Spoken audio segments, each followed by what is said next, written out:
যে কোনো সময় বেজে উঠবে বড় যুদ্ধের দামামা। এই যুদ্ধে এক রাশিয়ার বিরুদ্ধে পশ্চিমারা জোটবদ্ধ হতে শুরু করেছে। মস্কোকে লক্ষ্যবস্তু করে প্রস্তুতিও নিতে শুরু করেছে ফ্রান্স ও জার্মানির মতো ন্যাটোর অন্যতম সদস্যরা। তবে এসব বুঝেও চুপ থাকবেন ভ্লাদিমির পুতিন তা হবার নয়। চীন থেকে ফিরেই সরকারি কর্মকর্তাদের বড় এক নির্দেশ দিয়ে দিলেন রুশ প্রেসিডেন্ট। নিজেদের সমরাস্ত্রের ভাণ্ডারকে সমৃদ্ধ করতে রেয়ার আর্থ মেটাল উৎপাদনে সময়সীমা বেঁধে দিয়েছেন ভ্লাদিমির পুতিন, যা ব্যবহার করে লেজার ও সামরিক সরঞ্জাম তৈরি করা হয়।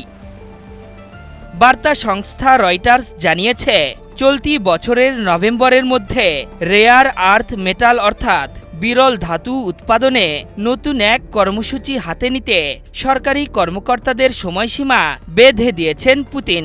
দুর্লভ এই ধাতু ব্যবহার করে লেজার ও সামরিক সরঞ্জাম তৈরি করে রুশ বাহিনী। মূলত চীনের ওপর নির্ভরতা কমাতেই বিরল এই ধাতুর উৎপাদন বাড়ানোর নির্দেশ দিয়েছেন ভ্লাদিমির পুতিন। আর এ কারণেই বেইজিং সফর শেষ করেই এমন সিদ্ধান্ত নিয়েছেন রুশ প্রেসিডেন্ট। পুতিনের এমন মন্তব্য এমন এক সময় এলো যখন ইউক্রেনে সামরিক বল প্রয়োগের সিদ্ধান্ত নিয়েছেন রুশ প্রেসিডেন্ট। চীনের কুচকাওয়াজ শেষে সাংবাদিকদের তিনি বলেছেন, ইউক্রেন শান্তি চুক্তিতে রাজি না হলে সামরিকভাবে যুদ্ধ করে লক্ষ্য অর্জন করতে হবে। এমন হুঁশিয়ারির মধ্য দিয়ে ট্রাম্প ও পশ্চিমা বিশ্বকে বার্তা দিতে চেয়েছেন পুতিন। বিশ্লেষকরা বলছেন, ইউক্রেনকে নিয়ে পশ্চিমাদের গড়িমসিই পুতিনকে এমন মন্তব্য করতে বাধ্য করেছে। এদিকে আগামী বছরের মার্চের মধ্যে বড় এক যুদ্ধের প্রস্তুতি নিচ্ছে ফ্রান্স। এজন্য নিজ দেশের হাসপাতালগুলোকে বিশেষ এক নির্দেশনা দিয়েছেন ইমানুয়েল ম্যাক্রো।